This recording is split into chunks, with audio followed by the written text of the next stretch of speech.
સ્થાનિક સ્વરાજ્યની ચૂંટણીને લઈને રવિવારે મતદાન યોજાય તે પહેલાં જ તંત્ર દ્વારા તમામ તૈયારીઓ પૂર્ણ કરી દેવાઈ છે। ઈવીએમ મશીનોને વીવીપેટ ડિસ્પેચિંગ પ્રક્રિયા હાથ ધરવાની સાથે બીએલઓ અને ચૂંટણી સ્ટાફને જવાબદારી મુજબ મતદાન મથકોની ફાળવણી કરાઈ છે। તો સુરતમાં 10,000 પોલીસ જવાનો બંદોબસ્તમાં ગોઠવવામાં આવ્યા છે। સુરતમાં સ્થાનિક સ્વરાજ્યની ચૂંટણીને અનુલક્ષીને વહીવટી તંત્ર દ્વારા ઈવીએમ ડિસ્પેચિંગ પ્રક્રિયા હાથ ધરાઈ હતી। ચૂંટણી પ્રક્રિયાને સુલભ બનાવવા માટે દરેક વોર્ડ મુજબ અલગ અલગ ટીમો બનાવી ઈવીએમ અને વીવીપીટી મશીનોનું વિતરણ કરવામાં આવ્યું હતું।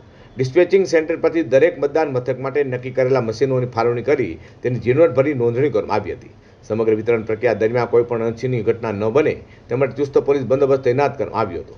સલામતીના ભાગરૂપે પોલીસ કાફલાની હાજરીમાં જ મશીનોને નિયત વાહનોમાં સુરક્ષિત રીતે લોડ કરવામાં આવશે। બીએલઓ અને ચૂંટણી સ્ટાફને તેમની જવાબદારી મુજબના મતદાન મથકોની ફાળવણી કરી દેવામાં આવી છે। ચૂંટણી સ્ટાફ દ્વારા મશીનોની સાથે જરૂરી સ્ટેશનરી અને અન્ય ચૂંટણી સામગ્રીનો પણ સ્વીકાર કરવામાં આવ્યો હતો। કીટ મળ્યા બાદ તમામ પ્રિસાઇડિંગ ઓફિસરો અને પોલિંગ સ્ટાફ સીધા આજે તેમના નિર્ધારિત મતદાન મથકો પર પહોંચશે।